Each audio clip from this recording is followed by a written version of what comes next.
আসসালামু আলাইকুম আপু, কেমন আছেন আপনি? আশা করছি ভালো আছেন। আজকে আপনাদের জন্য আমি নিয়ে এসেছি পুডিংয়ের A to Z একটি রেসিপি। আশা করছি এই রেসিপিটা দেখলে ভবিষ্যতে পুডিং তৈরিতে আর কোনো সমস্যাই হবে না। সবার যেখানে সমস্যাটা হয় মেনলি সেটা হচ্ছে ক্যারামেল তৈরিতে। তো তার জন্য আপনি যদি চান আমি একটি আলাদা ভিডিও করে ডিসক্রিপশন বক্সে লিঙ্ক দিয়ে দিব, কিন্তু এই ভিডিওতে আমি বেশি ব্যাখ্যা করব না, তাহলে ভিডিওটা বেশি বড় হয়ে যাবে। প্রথমেই ক্যারামেল তৈরি করব। 1/4 কাপ চিনি নিয়েছি আমার রেসিপির অনুপাতে। দেখুন চিনিটা পুড়তে শুরু করেছে, এটা যাতে না হয় 2-3 চামচ আমি পানি দিয়ে নিলাম। পানিটা আর চিনিটা একটু মিশিয়ে দিব নাড়া দিয়ে। কোনো চামচ ব্যবহার করব না, কিন্তু যদি দানা বেঁধে থাকে চিনির কোনো চামচটা দিয়ে শুধু দানাটা ভেঙে দিব। বেশি চামচ ব্যবহার করলে ক্যারামেলটা লেগে যেতে পারে। আর হচ্ছে চুলাটা আছে লো টু মিডিয়ামে। চুলার সামনে দাঁড়িয়ে থেকে 7 থেকে 12 মিনিটের মতো এরকম একটা কালার এসে যাওয়া পর্যন্ত অপেক্ষা করব। কালারটা একদম পুরোপুরি ক্যারামেল আনতে গেলে কিন্তু পুড়ে যাবে। হালকা আসা শুরু করলে এভাবে নেড়ে চেড়ে যেখানে আমরা পুডিংটা সেট করব সেই বাটিতে আমরা এটা নিয়ে নেব, ঠান্ডা করে নেব। এখন আসি পুডিংয়ের মিক্সচারে। এটা হচ্ছে দুধ।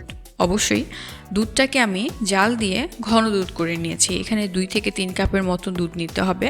চুলায় দুধটাকে ভালো মতো ঘন করে 1 কাপ করে নিতে হবে। বেশি সর আনা যাবে না, জাস্ট ঘন করতে হবে। আর আমি চিনিটাও নিয়ে নিয়েছি, 1/2 কাপ চিনি নিয়েছি এটাতে। তো এখানে আছে 1 কাপ ঘন দুধ আর 1/2 কাপ চিনি।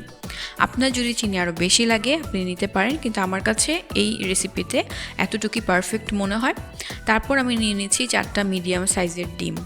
এখন পুডিংটা কিন্তু অনেকের দেখবেন একটু বেশি মোটা হয়, আবার অনেকের পাতলা হয়। এটা ডিপেন্ড করছে ডিম এবং দুধের অনুপাতের কারণে।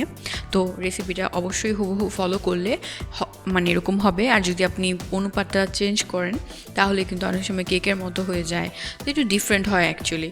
সো চেষ্টা করবেন রেসিপিটা হুবহু এরকমই ফলো করতে। ভালো মতো মিশিয়ে নিব, বেশি বিট করতে যাব না, কারণ এটা কেক না, জাস্ট মিশালেই হবে সব কিছু। আর ডিমের কাঁচা গন্ধ দূর করার জন্য সবচেয়ে ভালো হচ্ছে যদি আপনি ভ্যানিলা এসেন্স ইউজ করতে পারেন, কারণ সেটা লিকুইডই ব্যবহার করা ভালো। আর এখানে আমি 1 চা চামচ ভ্যানিলা এসেন্স দিচ্ছি। যদি এটা না থাকে সেক্ষেত্রে আপনি এলাচের গুঁড়াও ব্যবহার করতে পারেন, কোনো সমস্যা নেই। সো সব মিশিয়ে নিব। আমাদের কিন্তু মিক্সচারটা রেডি। এখানে আছে 1 কাপ ঘন দুধ, 1/2 কাপ চিনি, 4টা ডিম আর 1 চা চামচ ভ্যানিলা এসেন্স। খুবই সহজ পুডিং তৈরি, রাইট? এখন এটা আমরা চুলায় দিব না, আমরা দিব ওভেনে। ওভেনে কিভাবে তৈরি করতে হয় সেটা দেখিয়ে দিচ্ছি আজকে ভিডিওতে। ওভেনে তৈরি করার জন্য আমরা আগে থেকে তৈরি করে রাখা ক্যারামেল, যেটা আমি একটা কাচের বাটিতে সেট করে নিয়েছিলাম, এখানে আমি মিক্সচারটা ঢেলে নিব। ঢেলে নেওয়ার জন্য ছেঁকে নিব, যাতে কোনো ডিমের যদি খোসা আটকে যায় অথবা ডিমের সাদা অংশ থাকে সেগুলো যাতে এই ছাঁকনিতে বাধা পড়ে আর স্মুথ হয় যে মিক্সচারটা আছে সেটা। আপনি নিজেই এখন দেখতে পারবেন কত কিছু জমা পড়েছে। এটার জন্যই আমরা এটাকে ছেঁকে নিলাম। এখন এটা বেশি নাড়াচাড়া করা যাবে না। এই মিক্সচারটা আমরা ওভেনে দিব। ওভেনে দেওয়ার সিস্টেমটা হচ্ছে গরম ভাপে একটা কন্টেনারে আমরা পানি নিয়ে নিব, যেটাতে এই বাটিটা মানে রাখা যাবে। 1/3 কাপ ডুবে থাকতে হবে। আর অবশ্যই বাটিটা ঢাকনা দিয়ে ঢেকে নিব।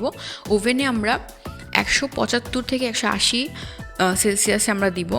40 মিনিট থেকে 1 ঘন্টার মতো সময় লাগতে পারে, ডিপেন্ড অন ওভেনের টেম্পারেচারটা কেমন, সাইজটা কেমন। তো দেখুন আমার কিন্তু হয়ে গেছে। পুডিংটা তৈরি করতে প্রায় আমার 45 মিনিট লাগে। 350 ফারেনহাইট মানে হচ্ছে 175 সেলসিয়াসে আমি দিই। তো কিভাবে চেক করি? একটা টুথপিক দিয়ে চেক করব। টুথপিকটা যদি পুরোপুরি ক্লিয়ার আসে তাহলে আমাদের পুডিংটা হয়ে গিয়েছে। আর যদি না হয় তাহলে আপনি আবার একটু রেখে দিবেন। আশা করছি 1 ঘন্টার মধ্যে হয়ে যাবে। তারপর এটা কি করব? এখন কি আমরা এটা মোল্ড এভাবে বের করে ফেলবো? অবশ্যই না। এটা আমরা ঠান্ডা করে নিব নর্মালে। তারপর এটা আমরা ফ্রিজে রেখে দেবো। 4-5 ঘন্টার পর আমরা এটা মোল্ড থেকে বের করব। না হলে কিন্তু শেপটা ধরবে না, শেপটা ভেঙে যাবে, কারণ পুডিংটা কিন্তু নরম থাকে। এইভাবে এমনিতেই এটা ভেঙে যায়। তার জন্য অবশ্যই ডেজার্ট সবসময় ঠান্ডা ঠান্ডা সার্ভ করতে হয় এবং ঠান্ডা হলেই এটা কাটতে হয়। তার জন্য আমি বলছি যে অবশ্যই এই প্রসেসগুলো ফলো করবেন। ওভেনটা আগে আপনি প্রিহিট দিবেন, তারপর ক্যারামেলটা আগে একটু রেডি করে রাখবেন। মিক্সচারটা রেডি করে বেশিক্ষণ ওয়েট করবেন না, সাথে সাথেই দিয়ে ওভেনে দিয়ে দিবেন। তো আশা করছি এগুলো ফলো করলে আপনার পুডিংটা এরকম হবে। এটা দেখতে যে এরকম সুন্দর লাগছে, সবাই খেয়ে খুবই প্রশংসা করে। আশা করছি আপনিও এরকম প্রশংসা পাবেন এবং আপনার কাছেও তৃপ্তি লাগবে খেয়ে। যদি কোথাও সমস্যা হয় কমেন্ট সেকশন তো আছেই, আপনার যদি বুঝতে কোথাও সমস্যা হয় আপনি কমেন্ট করতে পারেন। আর ডিসক্রিপশন বক্সে আমি রেসিপিটা লিখে দিব। খুবই সহজ রেসিপি। যেখানে সমস্যা হয় টুকিটাকি আমাদের প্রসেসে। আশা করছি সেটাতে আর সমস্যা হবে না আজকের পরে। তো দেখা হবে পরবর্তী ভিডিওতে, ততদিন পর্যন্ত ভালো থাকুন, সুস্থ থাকুন, আল্লাহ হাফেজ।